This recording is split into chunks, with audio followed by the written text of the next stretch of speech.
नमस्कार मित्रांनो, श्री स्वामी समर्थ. गुरुचरित्र पारायण करण्याची खूप इच्छा होत आहे, पण नियम ऐकूनच पारायण करण्याचं धाडस होत नाही. तर हे तीन नियम तुमच्यासाठीच बनवलेले आहेत. तर हे तीन नियम नक्की तुम्ही पाळू शकता. तर गुरुचरित्र पारायणासाठी सगळ्यात सोपी पद्धत म्हणजे हे तीन नियम आहेत.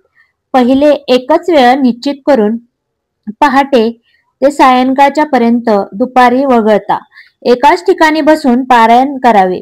दुसरे, पारायण नियम सर्व पारायण नियम पाळायचे आहेत. बाहेरचे अन्न न खाणे, उपवास असल्यास उपवासाचे पदार्थ खाणे आणि इतर दिवशी साधे भोजन घेणे. तिसरे, आदर आणि श्रद्धे वाचन करणे. सर्वात सोपी पद्धत म्हणजे फक्त हे नियम. एक आहे, एकाच वेळेला आणि शांत जागी बसून वाचन करा. सकाळी लवकर उठून उदाहरणार्थ पहाटे ते सायंकाळ या वेळेत पारायण करा. दुपारी ते 12:30 ते 12 पर्यंतची वेळ टाळणे, कारण ती दत्तात्रेयांची भिक्षा मागण्याची वेळ असते. दररोज एकाच दिशेला पूर्वाभिमुख किंवा उत्तराभिमुख एकाच दिशेला एकाच जागेवर बसून वाचन करणे. दुसरा नियम आहे, काही नियम पाळा. पारायण काळात बाहेरचे अन्न खाऊ नका. तुम्ही जर उपवास करत असाल तर उपवासाचे पदार्थ नक्की खाऊ शकता.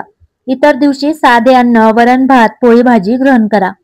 एकाग्रता टिकून ठेवा आणि वाचन शांत, सुस्पष्ट ठेवा. तर तिसरा नियम आहे, तर आदराने आणि श्रद्धेने वाचन करायचं आहे. तर वाचनापूर्वी श्री दत्त महाराजांच्या मूर्तीची किंवा प्रतिमेची पूजा करा. मूर्ती नसल्यास तांदळावर सुपारी ठेवून त्यांना आवाहन करू शकता. पूजेच्या वेळी कुलदेवता आणि दत्त महाराजांचा मंत्र जप करणे शुभ मानले जाते. तर व्हिडिओ आवडला असेल तर नक्की लाईक करा, शेअर करा आणि सबस्क्राईब करा. धन्यवाद.